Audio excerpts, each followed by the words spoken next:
Listeners, today we have a guest whose story will grip you from the very start. Imagine facing a bullet, not just any bullet, but a .45 caliber, right in your neck, and living to tell the tale. John Arroyo, shot at Fort Hood in 2014, did not just survive but emerged as a beacon of heroism, warning others and becoming a lifeline in a dire situation. From the streets to the battlefield, and now to our podcast, John embodies resilience and the underlying human spirit. Dive in as we explore the layers of his journey from survival, heroism, to the depths of mental health. Hey, John, it is great to have you on. You have an incredible story that I can't wait for you to share. I was sharing it with one of my staff this morning, and they got goosebumps and almost got teary-eyed. I guess I don't even know the story as well as you're going to share it, obviously, but it's an honor to have you. For those listening, you gained notoriety when you were shot in the neck in August of 2014 at Fort Hood. You were the one that we heard about nationally, if not internationally. You got shot with a .45. You not only survived, but you were credited with saving many lives by warning others of the shooter. This story man, I just got goosebumps just now telling this. This story has so many layers to it, and it's a story of heroism, survival, mental health, and human spirit. And, we just, do you believe with your past that you were born to be a survivor, or did you learn this mentality along the way? Well, sir, first of all, I just want to say thank you for having me on, and I appreciate the opportunity to sit with you gentlemen today and to be able to, just share my story of survival and resilience and perseverance with your listeners, because I think, sir, I think that's really needed right now. I think there's a lot of people right now that just need to get up in their situation, and maybe they're a mom, and their kids, and they're a new, maybe they're a new family, and they just, they're not empty nesters anymore, and they're just figuring out how to do life and all those things that just life brings us. And I'll say this, so to answer your question, I believe that spirit, the get up, was already in me. It was just a matter of activating it or refining it. And I say it like this, just recently I did a presentation, and I talked about the sword. You ever see that show Forged in Fire, right? Where they take this block of steel and they stick it in the fire and they pull it out, and they just pound on that thing, and they stick it back in the fire and they pull it out.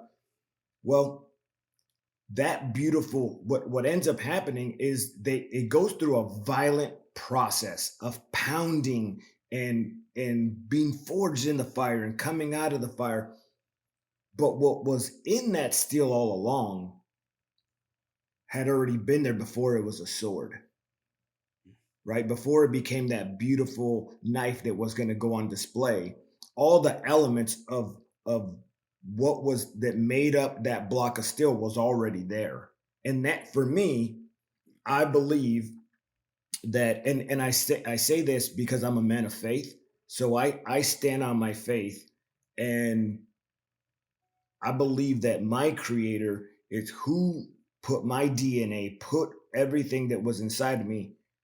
So when it was time to use it, and I was aligned with him, I was able to pull it out, and it came out of me because he had put it in me from before time began. That's what I believe. You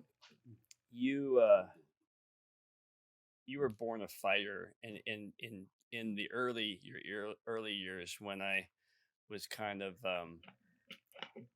looking you up a little bit. You started out in the gangs and streets of LA, and so you started fighting probably out of the womb, and you can talk about that. And then you became a Green Beret, so then you turn your fight to another battlefield. Then you're battling for your life. So, and we'll talk about it because we talked about it off air. But when I looked at those initial pictures of you and your gangs and all that, you didn't smile, man. You had that badass, tough mother effing look to you. And and now you have this light. I just met you, and I'm drawn to your smile. I'm drawn to your light. Can you talk about each section of your life and what being a fighter meant? Yes. So early on, my dad died when I was a young boy, and if you want to know, just turn on the television. You want to know who's burning down cities? It's a fatherless generation, right? It's a fatherless generation. And my dad died when I was 5 years. Oh, I would say just a young boy. I say 5 years old, and my mom corrected me the other day, and I'm like, Mom, I got this written in a book, like, you know. And so, anyways, the way I remember it, I was a real young boy. I was about 5 years old, and my dad died of cirrhosis of the liver. He essentially drank himself to death. When his uncles were young, when he was young, his uncles thought it was cute to give him alcohol so they could be amused while they were having their partying. And what that did is that imparted into my family. And my dad, at 34 years old, dies. So I'm this young boy that never heard my dad say, "You're my son in who I'm well pleased. I love you, son. Let's go throw the ball together, son. Hey, you're thinking about going to college. Why don't we sit down and talk about, where the direction you're headed? Hey, why don't you go and work on the car with me?" I had none of that. I never heard any of those things. And so when a young boy is not affirmed by their daddy, right? So don't get me wrong, mom and dad, but for me, I was affirmed by my mom. I had a good mother, but I didn't have that affirmation from a daddy. And I'll say this, that I believe that young boys, they look to their father, to their dad, is like their identity. A lot of young boys get their identity from their father, from their dad and home.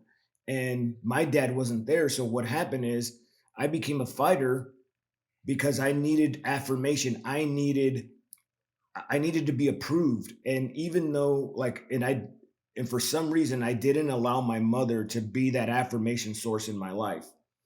I had a good mother and a good grandmother and a good family, but I took the authority, the affirmation authority from them, and I gave it to my knuckleheaded friends. So as my source of affirmation. And let me just say this. Let me give you a current term for what I was doing. I was chasing likes on social media. You do a post, you put that post up, maybe it's of yourself, and then you're sitting there and you're waiting for people to affirm you and approve you, because there's an emptiness in your heart that has never been filled, and it's never going to be filled on social media. Which is why what happened is my friends, they saw the gangs, they thought the gangs were cool. I was growing up in the early 90s, 80s and early 90s in Los Angeles. Gangster rap came on the scene. All of a sudden it was F the police and, blah, blah, blah. And my friends thought gangs were cool. And so what I did is I needed them to give me their likes. I needed them to affirm me. So I went and became a gang member at seventh grade. By ninth grade, I'm a teenage father. And by 12th grade, I'm introduced to methamphetamines. And it was my family that saw through the addiction and through the lies, right? Because when you're living in addiction, the world sees right through the lies. You're the one that's truly deceived. And that's what happened. So that was my first fight. My first fight was not having a dad and having to run after affirmation, having to run after approval because I didn't first get it at home where I should have gotten it. And then second, my sister talked me into joining the military because now that I was a teenage father, I was giving my son the same thing. I was giving him nothing. And so the military came on because I needed that discipline I never received at home. So I'll stop there if you guys want to ask any questions No, before I keep continue. going. I showed up. So my sister takes me to Army recruiter, and she says, "Hey, John," or my middle name's Manuel. So she's like, "You need to get out of here. You're going to be a loser the rest of your life." I said, "Well, I mean, what do you want me to do?" At this point, she had me living with her, and she was like, "I'm going to keep an eye on you." My sister became my mother. My actual biological mother. she was real passive, and I can manipulate her, but I couldn't manipulate my sister. And so my sister had me sleeping on her couch. And, meth addicts, you stay up all night and you sleep all day. That's what meth addicts do. So my sister wouldn't let me sleep past 9 in the morning. And she would come over and she would pour water on me. She began to waterboard me before I even joined the military. I mean, it was serious. She takes me to this recruiter. And by this time, this is 1998. Early 1998, about February, March timeframe. And she takes me to this recruiter in Pasadena, California. And he has me take the ASVAB test, and I fail it. I fail it. I get a 29 on a test you need a 30 on. And I go back about 6 weeks later, I think it was. And before I take the test, my recruiter gives me a little coaching. He says, don't leave any answers blank. Like, don't leave nothing blank. I'm like, okay. So I take the test and I score a 31. And I asked the recruiter, I said, hey, I just want to be a truck driver. A good majority of the men in my family are truck drivers. Plus the military wasn't a career for me. It was just a starting point to get some discipline and really like kick the drugs and get my life started. And so I said, hey, look, I'm looking for truck driver. He said, no, you're going to be a soldier. It's not truck driving. It's motor transport operator. I'm like, oh, okay, yeah. That's a nice, pretty word for, dude, you're a truck driver. I show up in the 82nd Airborne Division, Fort Bragg, North Carolina. And that, fellas, let me tell you something. That discipline that I was looking for, I didn't have to go find it anymore. It found me. Oh, I often tell my wife, and I do this jokingly, honey, if I ever come up missing and you need my DNA, just go back to Fort Bragg, North Carolina, just swab the ground because my DNA is all over that baby. But this is where young John Arroyo, 21 years old, finally found a man and a woman that showed him tough love, that showed him, that saw what was inside of me. We talked about that forging process. What was inside of you and how did that come out? It's when my leaders in my first Army unit in the 82nd Airborne Division looked inside my soul and saw the leadership ability, saw the Green Beret, and began to call it out. Now, think about Tiger Woods and his dad. What did his dad see in him when he was young? And he began to call that out, right? And he formed that relationship with his son and that bond and called out his destiny. So I hate to say this, but unfortunately, it wasn't until I joined the military that I really began to find my true identity. And it was because finally I found men and women that were leaders and spoke into my life and then pulled out who was really there. And then I will say that orphan heart was still there, like it wasn't healed yet. So my peers on Fort Bragg, North Carolina is where like Home of Special Operations, there's Green Beret units and, Special Forces and Army Rangers and Delta Force. And my peers were like, oh my goodness, those Rangers, those Green Berets, they're the best. Like we need, like, man, they're amazing. So go back, I was chasing likes again. I needed affirmation. So I started telling my peers that I was going to be a Green Beret. I didn't even know what a Green Beret was, and I didn't even know what a Green Beret did, but I didn't care. I just needed them to pat me on the back, and because I had no intentions on going and being a Green Beret. But what I did want is I wanted their approval, right? Because, how many of you, when you started telling people that you were going to go to chiropractor school or you were going to go do something, all of a sudden everyone starts cheering you on. Go, man. Yeah. Hey, did you hear about what he's going to do? And they're cheering you on. You hadn't even started school yet. You could have failed, right? And so for me, I just needed the accolades. I just needed the approval. And then one day, one of my coworkers walks up to me and he had been to Green Beret selection. And he says, hey, why don't you try out to be a Green Beret or shut your mouth? I mean, this was put up or shut up time. So John Arroyo tries out to be a Green Beret because what do I use today? I use this. I use my mouth. So I definitely wasn't going to definitely wasn't going to shut my mouth. So in September 10th, 2001, I start selection to become an Army Green Beret. These are tryouts, right? Navy SEALs, they got their buds training. That's just hell week.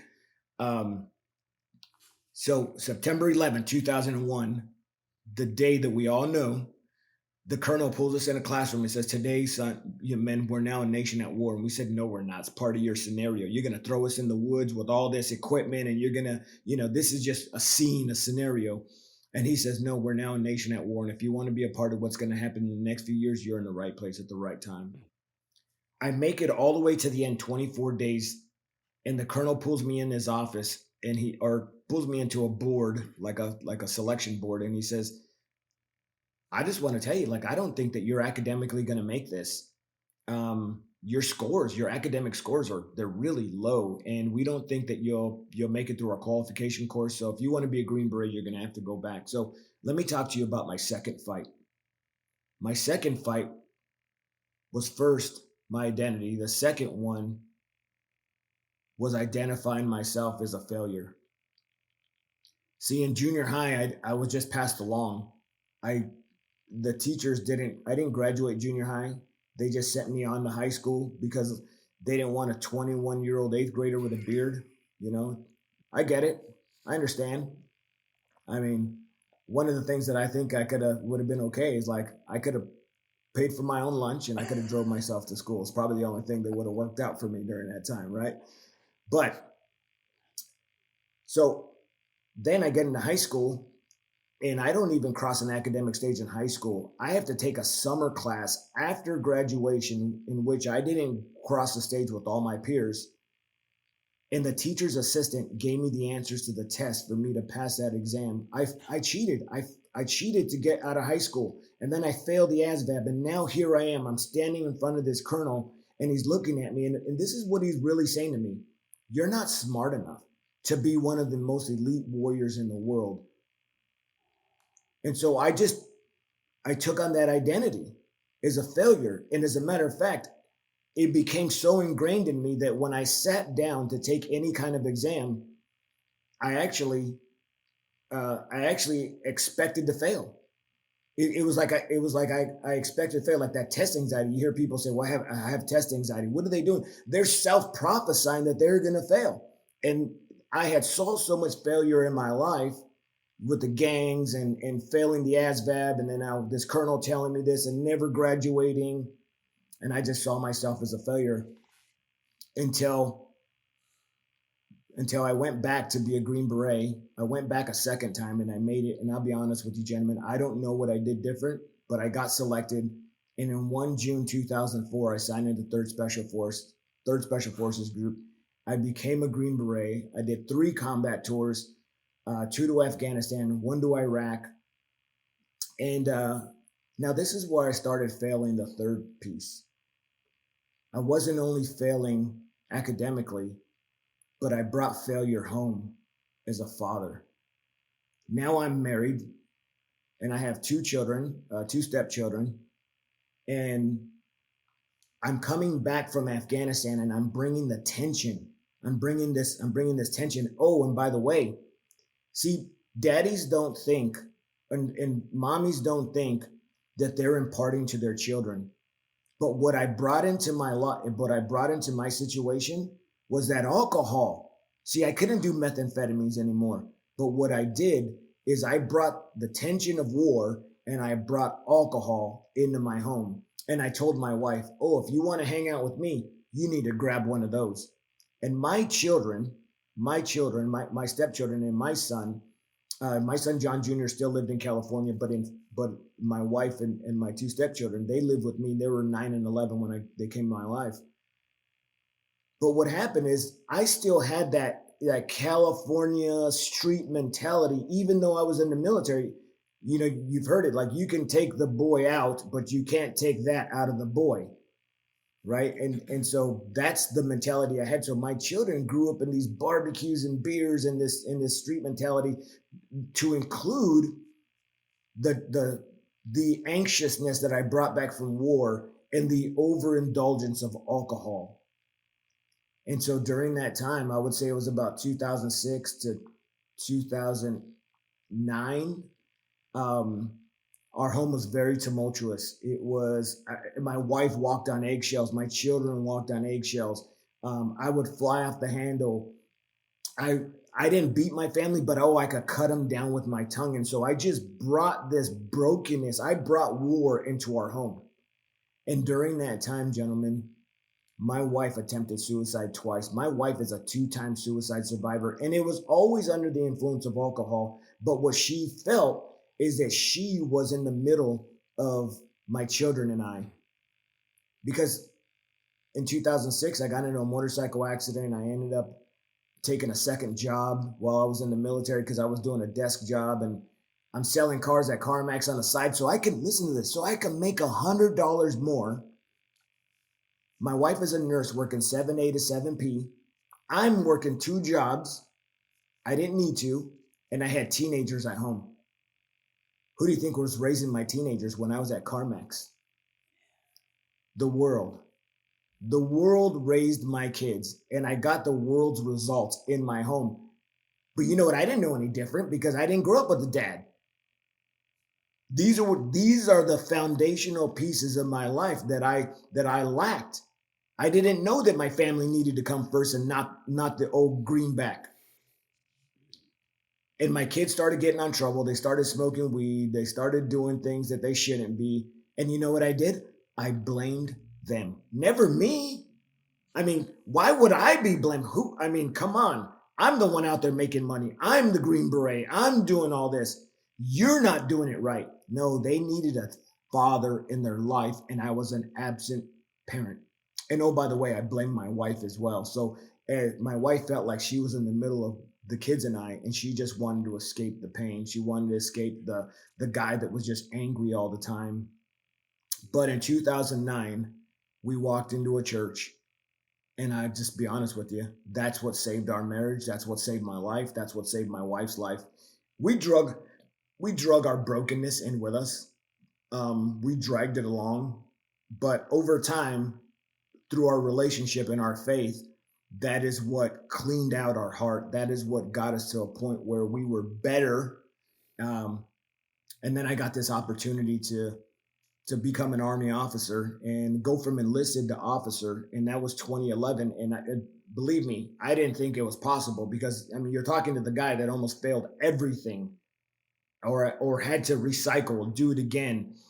And so when I got accepted to this officer program, there was like instant anxiety because I could shoot, move, and communicate for a living. But now you're going to tell me that I got to write papers for a living? Like, I was freaked out. There was no way because I didn't see myself as an academic, right? I saw myself as a failure, as a loser. I was a good knuckle dragger. I could jump out of airplanes. I can go chase bad guys up mountains. But if I had to sit down and put a paragraph on a paper, it was hard for me. But I get accepted to this officer program. And when I graduate college, I graduate with a 3.9 GPA, ranked number 80 in the nation among 4,000 cadets. Jeez. How did that happen? That's, I believe that, again, as I lean back on my faith, I believe I stepped into my calling. I believe I stepped into who I was honestly supposed to be. But then I had been on Fort Bragg, North Carolina now at this point for like 15 years. And, Fort Bragg is where Spartans are made. And I was tired of being a Spartan because it wears on your body to be a Spartan. Let me just tell you that, right? Your knees, your back, carrying packs. I wasn't 20 years old anymore. Now I'm 30 plus. And so I talked to my assignment manager and I said, hey, let's go somewhere else. And so he said, hey, look, I can put you at Fort Hood, Texas. I was like, man, that'd be great. So my wife and I show up at Fort Hood, Texas. Now I'm this new officer and it's great. And we get there about November of 2013. And let me just tell you this quick story. So I get there, and when I was a young soldier in the 82nd Airborne Division, when we got brand new leaders, Fort Bragg is a very physical base. And so when we got a new leader, we were going to run, and we were going to run their heart out until it was put up or shut up, man. We wanted, and nobody talked to that new leader until 06:30 that first day. And we were going to go on a long run. So I'm anticipating this with these soldiers. I'm like, oh man, I'm going to crush these soldiers, and then I'm going to build them back up. Like they don't know who's showing up on the scene. They're going to get it. So sergeant's up front, and he is getting the formation together, and he's stretching everybody out. And then he says, hey, look, if you can't run, I need you to step aside. Well, I wasn't really paying attention because I'm not 20 years old like they are. I'm 36 at the time. So, I'm stretching, but I turn my head and I look at the formation, and all of a sudden the formation moved. There wasn't 40 soldiers in front of me going to go on a run anymore. Now there was 2. And 38 soldiers were not going to run. And I was like, what happened? I thought I was going to challenge these guys. Here's what I realized. And I think this is important for your listeners to hear. And I'm sure as chiropractors, you guys have to help people identify that their condition is not their identity. One of the greatest challenges that I had for my soldiers is that they were still effective members of the U.S. Army, and the Army needed them. Just because they couldn't run, or they couldn't run that day, or they had a medical condition that didn't allow them to run, or it limited their physical ability for a time, didn't mean that condition was their identity. And what happens is people receive diagnoses, or they go see doctors, and they get put on something, or it says you're limited for a period, or you have to do something, or you can't do it. But what they do is they take that diagnosis and they put it on like a t-shirt, and they wear it. They don't realize that is something temporary. And if they do and they follow what the doctor's saying through physical therapy, they don't have to live with that. And so that is what I had to do. I had to look at my soldiers in the face and say that, just like me, I'm no longer a failure. I am now thriving. I am the guy that failed almost everything, but yet I'm the one here encouraging you. And I'm telling you right now, that diagnosis is not your identity. And so I had to pull them out of that darkness and say, look, let me tell you something, you're going to be okay. And then over time, that was my greatest leadership challenge, is really helping those young kids, because who knows, maybe they came from a life like John Arroyo's. Maybe some of them didn't grow up with a mom or a dad. A lot of times, I don't think people understand it, but a lot of what the world is dealing with is mom and dad wounds. It's mom and daddy issues that were never healed. And so they just, sometimes when you get broken, or what happens is when you get broken, people think that, oh, well, maybe it's because I couldn't run. No, what happened is instantly you went back to that time when someone said, you're a loser, you're never going to make it. But you never dealt with that, and you held it in your heart. So anyways, that's what I had to do. We're going to quickly move forward we're going to fast forward to April 2nd of 2014. So it wasn't August, it was April. It was April 2nd, 2014. It's 4:00 in the afternoon, and I'm getting out of my car, and I shut the door, and I have to go to my unit headquarters, and I turn, and I'm walking, and instantly I hear shots fired, and I'm like, whoa, what is that? I'm not in Iraq or Afghanistan. And so I'm in the parking lot of 1st Medical Brigade. That's where I was. That's where I worked. And when you're on base and you hear shots fired, you discount it, right? I didn't think that I was in any kind of danger, especially on base. And there's times that we do funeral details, right? So like when veterans die, we ever see the 21 gun salute, things like that at funerals. So the military is who actually sends soldiers to do that. So it's not uncommon to hear blanks being shot or something like that for training. But so that's what I was assuming. I was assuming that I was hearing blanks being fired, but something just wouldn't let me move from the spot I was standing in. And I turned to my 1:00 to where I heard the shots fired, and I'm looking, and there's a road that divides my organization from a transportation unit. And that's where I heard the shots coming from this 1:00 road. and a car pulls up, and it pulls up in front of me, and I see the car and I acknowledge the individual, but I turn my head back to where I heard the shots fired, and I'm kind of like this looking, and the next shot I heard ripped through my throat. April 2nd of 2014, I took a 45 caliber that severed my jugular vein, and because I was like this, it went through my jugular vein, through my voice box, and traveled into my brachial plexus in my right shoulder and stopped in my scapula. I can tell you more of those medical terms because you understand them. And the driver drove off.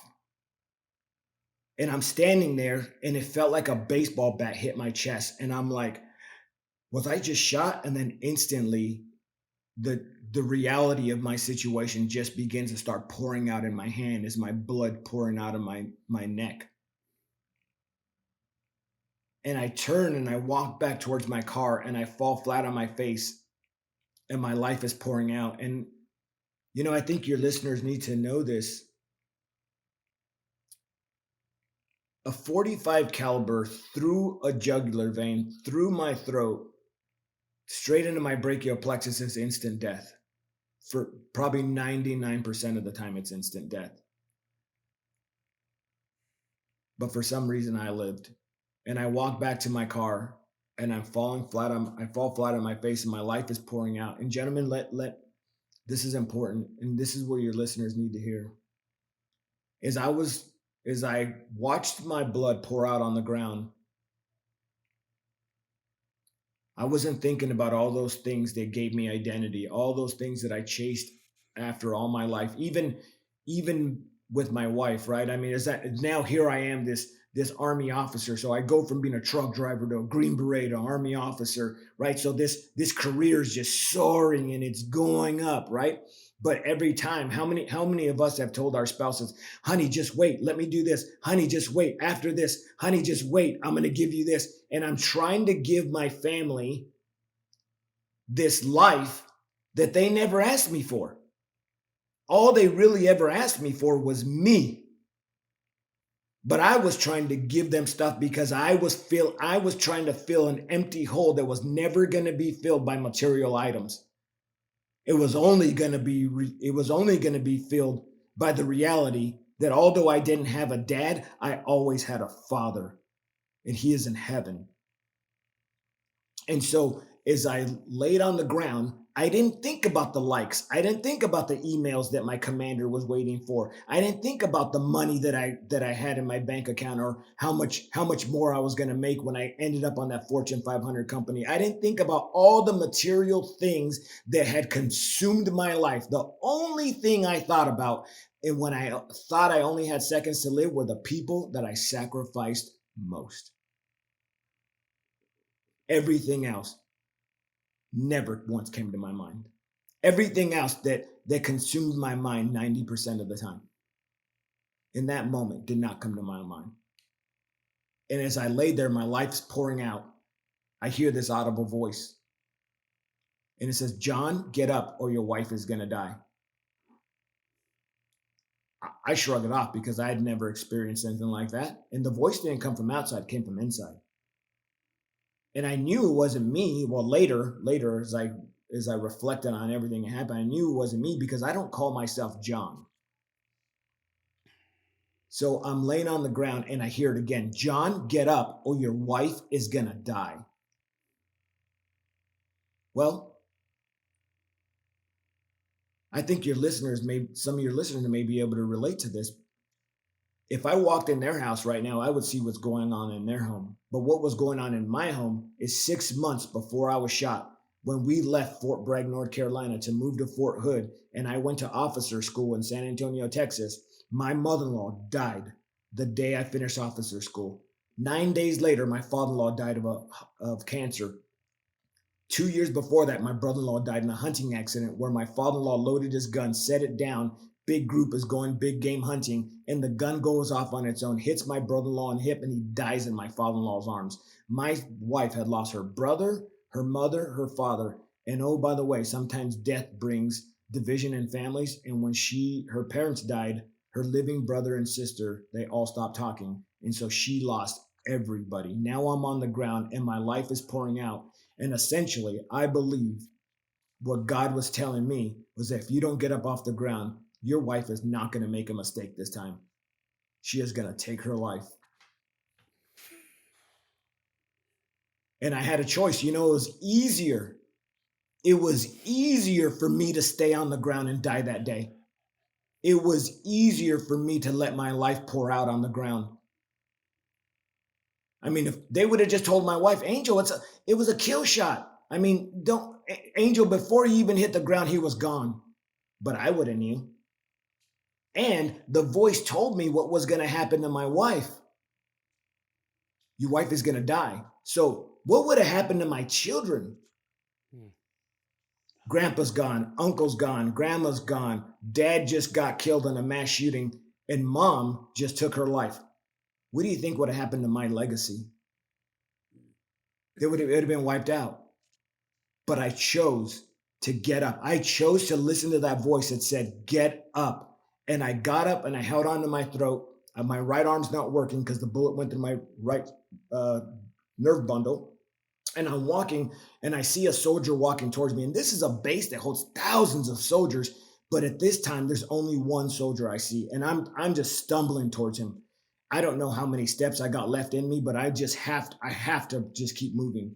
And he gets 10 feet in front of me and he stops and I look at him and he's looking at me, but he's like real frantic. And I realize I'm standing in front of the man that just shot me. He shot me from his car, drove off, got out of his car, walks back looking for more people to shoot. He's standing in front of me.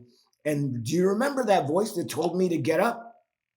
Now I'm standing in front of this guy and he doesn't see me. And I believe that there was a divine intervention and God blinded this guy. He turns, walks into this building that we're both standing in front of, shoots 3 more people, walks out the back and takes his own life. That day he shot 19 of us. I move away when he walks away from me and some soldiers see me. And this is what they said alerted them to me. They said it looked like I had a red scarf flapping in the wind of the blood squirting out of my neck.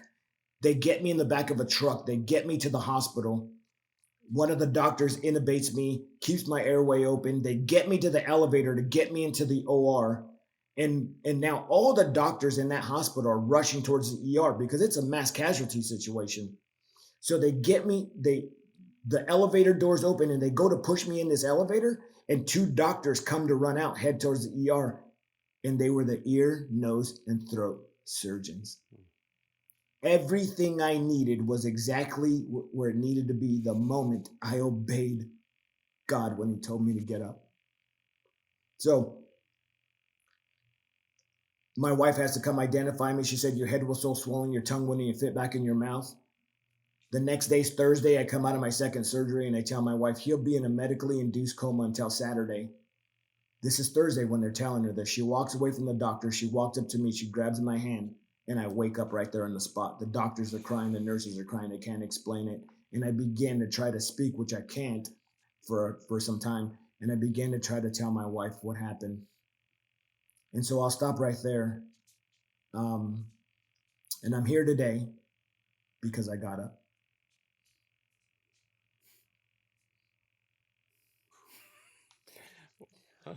We're going to let Spencer Messed me up for a while. compose himself.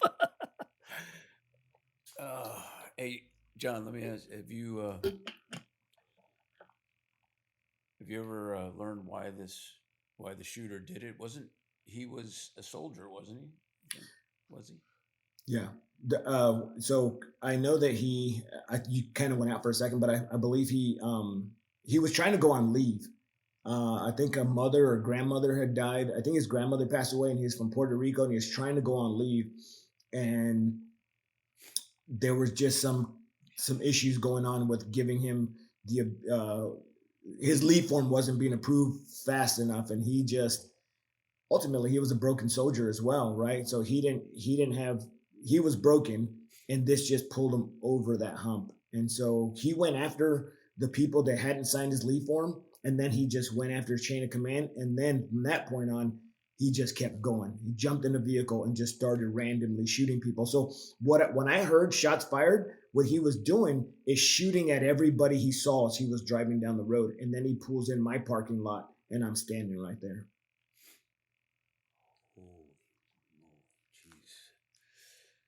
Uh, do you have any PTSD from that still?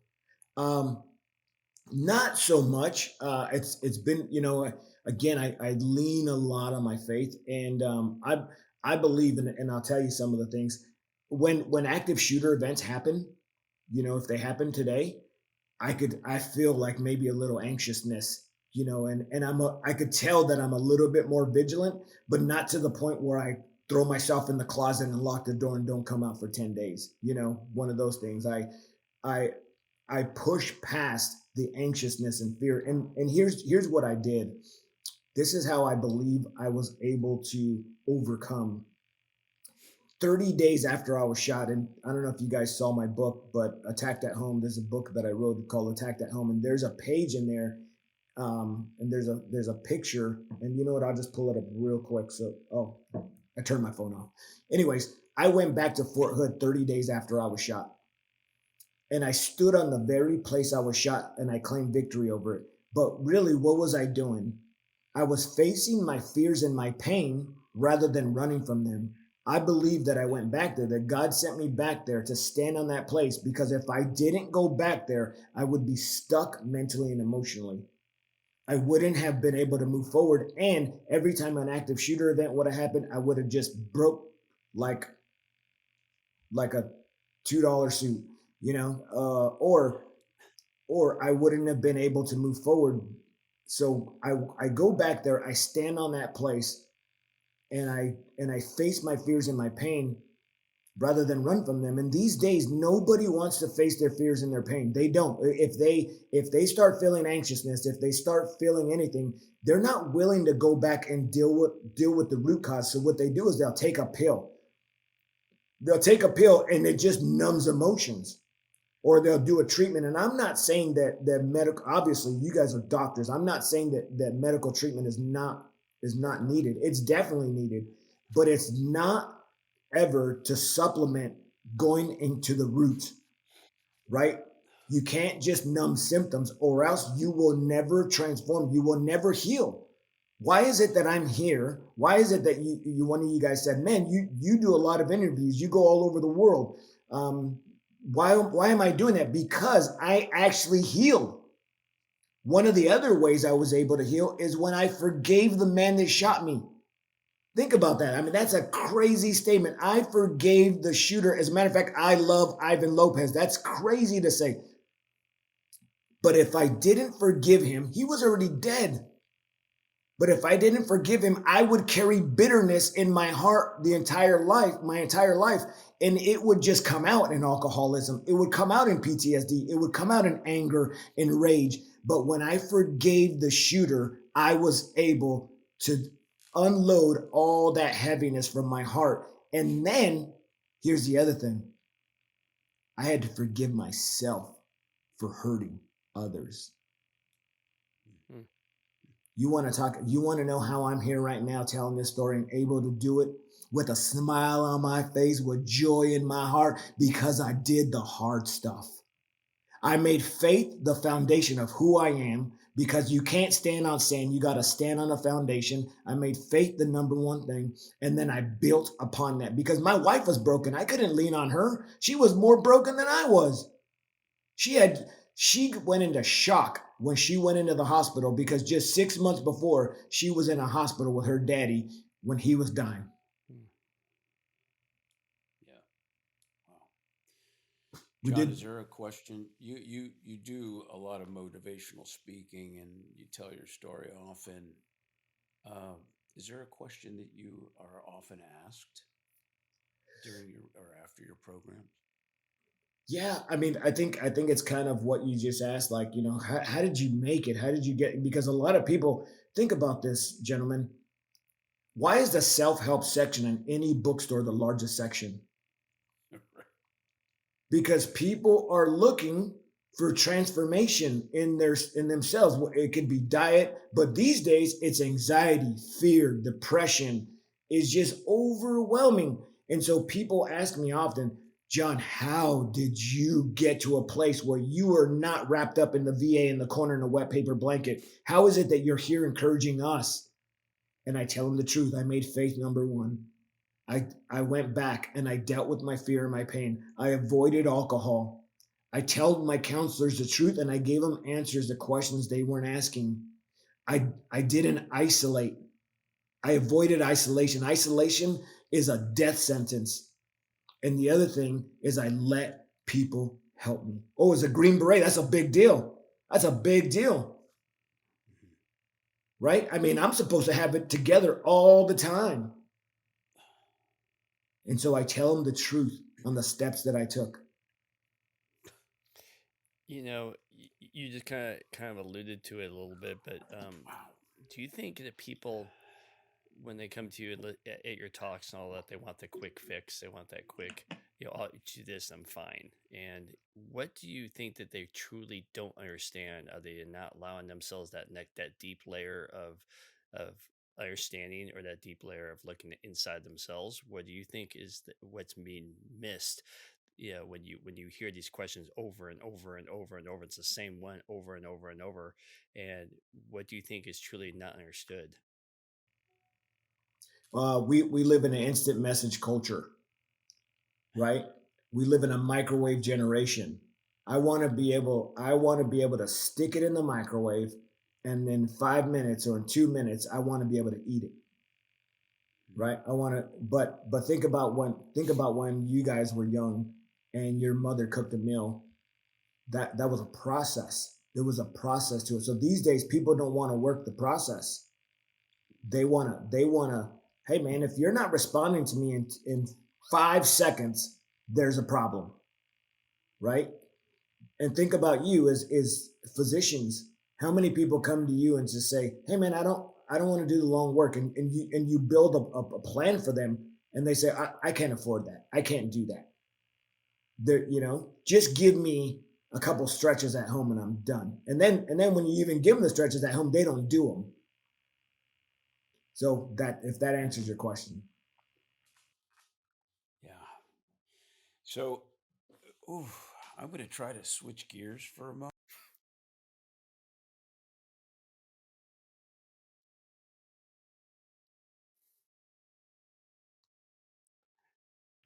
I think I he know. just froze. So one of the things we do is a thing called rapid fire, and we'll figure out, you know I think he froze because he's still trying to figure out how to process this story. I mean, it's unbelievable. I'm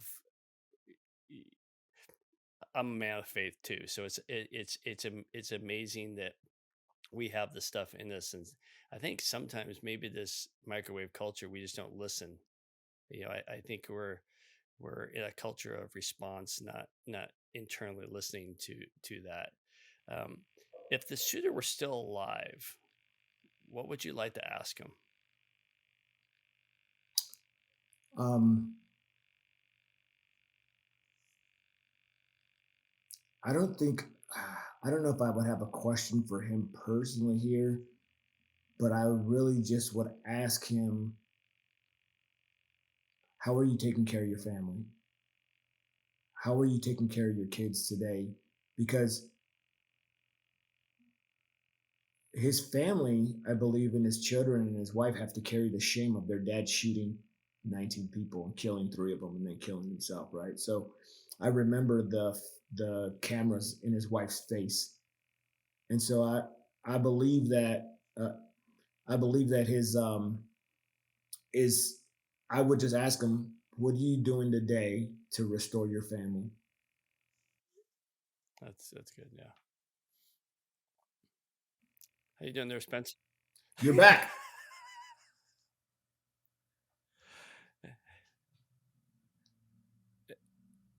Can you hear him?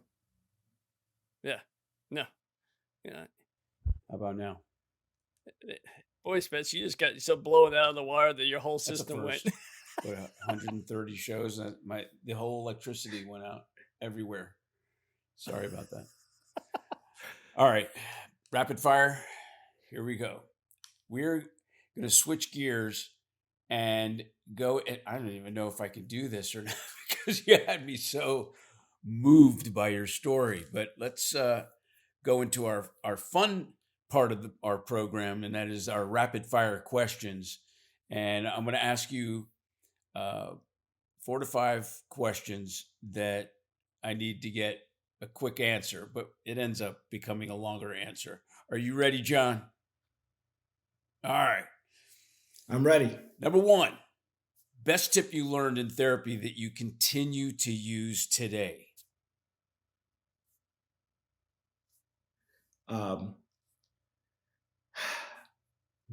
Sit still in solitude.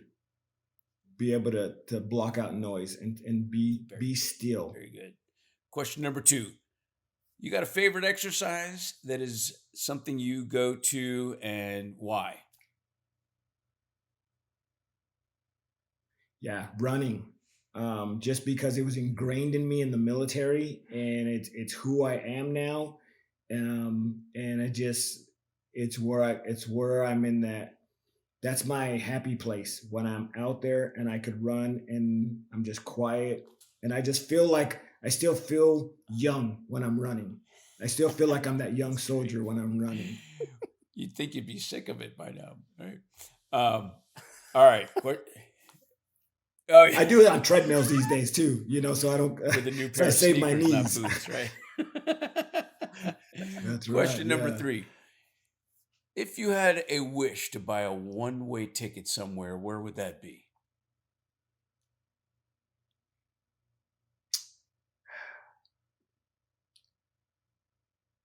Really? Hawaii. I've never been there. I always wanted to go to Hawaii. Question number 4. You're traveling. What is your wake up, good morning routine?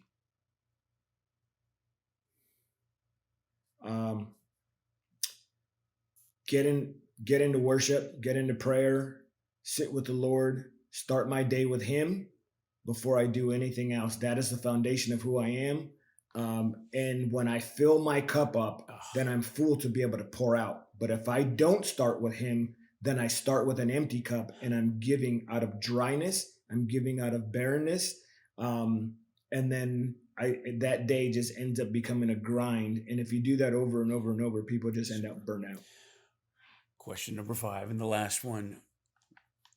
What is the one thing that people would be surprised to learn about you?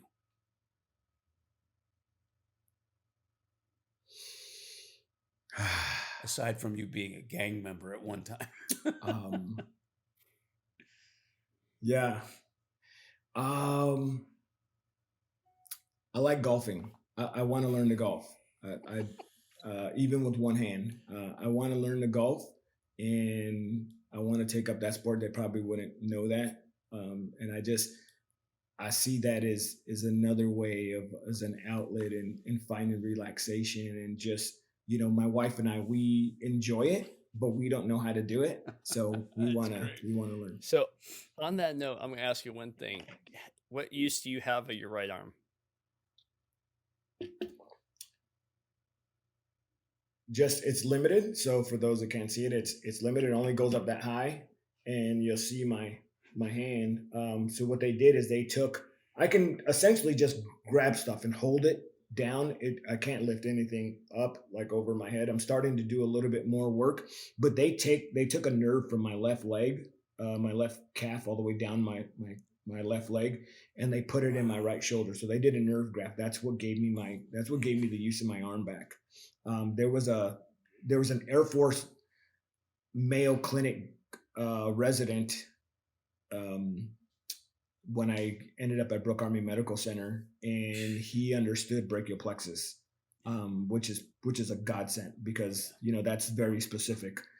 So so I can move my arm, but it's very limited. The reason I brought that up is I was at the driving range the other day, and I'm a recovering golf guy. I used to be able to hit the ball, and then I gave it up, and then I picked it up after like almost 30 years, and so I'm terrible. And but I was at the range, and I was hitting the ball, not very well, but I was hitting the ball, and this guy in front of me was hitting with one arm. He only had one arm. And he said he came to the range and he had watched a video. I guess there's a couple of videos of one-armed golfers. That guy was hitting the ball. His drives were almost 300 yards, and he was hitting a driver, a fairway, and chipping all with one arm. And I've never seen that before in my life. And I used to work at a Wow, golf that's course when I amazing. was in high school and college. Never seen that before. And it was the first time. It's kind of ironic that I just saw that a week ago, and now you're on the thing and you want to learn how to play golf, and you got basically use of one arm. So it's possible. And I have a feeling with your mind and your integrity and your will that you'll beat me within a month. So I have no doubt in that at Hey, all. John, Yeah, amen. what I But noticed is that after you were telling all these emotional stories, you're you have such a big smile now, and I couldn't help noticing that an earlier photograph of you when you were in the gang, and you had that typical gang look, you know, angry, that angry, closed, tight-lipped. Why are you smiling so much? Uh, because I found my father who was in heaven, right? And so I was never an orphan. And when you know your true identity, um, I don't have to go looking for it anymore. And there was an amazing orthodontist that invested in me, and he gave me orthodontic care. And before that, I looked like a crocodile with the crocodile teeth. And so he cleaned up my smile. And now I know who I am. I know who I be. I know what I do. I'm a man of faith. I'm a man of God, and I love my family, and I put them first in everything. And so I have joy in my life. I have joy and peace and kindness and goodness and gentleness and faithfulness and patience, peace and humility, and I love it. And I love telling people how to be transformed. That's what brings me That's joy. fantastic. look at that Yeah, smile, man. that's great. You just put that positive stuff out there, and it just comes right back to you. I think that gratitude is everything. I gotta ask, and man, John, I could listen to you for hours, and now I know why you're a great motivational speaker. I've never been one for motivational speakers, but I would listen to you all day long, and I can't words won't express the respect and the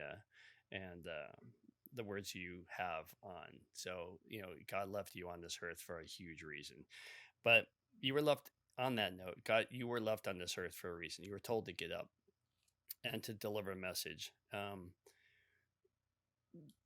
With without redoing what you just said, what's some of the words that you want to leave on people's hearts that are listening to the show from all ages? What's some words that you want to do that maybe are the questions you've been asked over and over, but maybe the deeper solution that they need to hear?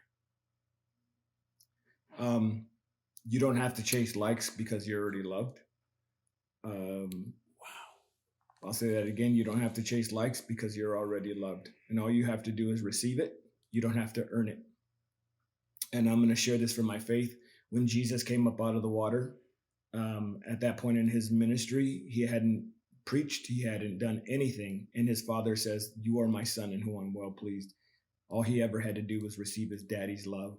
And that's all you have to do is receive your daddy's love, which is why I'm sitting here. This is how I'm able to smile, because I know that no matter what, I'm loved. The other thing is, I think it's time that we start asking why, or we start making the statements why. And what does that mean? Just recently, I just had this revelation. When we were young, my brother was hit by a car. And from that point on, whenever we got near the road, my dad would just like freak out. And he was like, "Get away from the road, get away from the street." But really, what was he saying? What was his heart's cry? It didn't come out that way. It didn't come out in almost like anger. It was like, "Get away from the street." But it was his heart cry. And what he was saying is, "I love you so much. I couldn't imagine my life without you." So if my dad would have just stopped and slowed down and said, "You guys are the most important thing to me. So when you get near the road, I just get so scared." I think it's time that we start actually telling people why we say and do things, because really it's from a wound in our heart that if we just said, "You know what, when I was a kid, I didn't have food on my table. And so I just make sure I react out of certain ways, but it's not because I don't love you. Or it's not because I'm doing this. It's because of why. And so I think now we need to start having the discussions, because husbands and wives need to start looking at each other in the face and saying, the reason why I say that is because the reason why I get so mad when you drink alcohol is because when I was young, my dad, when he came home on Friday nights, he was just an abusive man, and I just get scared, and I don't want you becoming my dad. So if we just had those tough conversations and said why, I think homes would be a lot more wholesome. Oh boy. I think we need to end on that, because that needs to resonate with people. That was fantastic, John. I wish I would have known to have a box. I'm going to say it one more with me time. here. Thank you for your service. Thank you for serving people before the war, during the war, and post-war. You're truly a God-gifted man, and we thank you for blessing us with your time today. Thanks, John. Appreciate it. You're welcome. Thank you for listening to today's episode of the Cracking Backs podcast. We hope you enjoyed it. Make sure you follow us on Instagram at Cracking Backs Podcast. Catch new episodes every Monday. See you next time.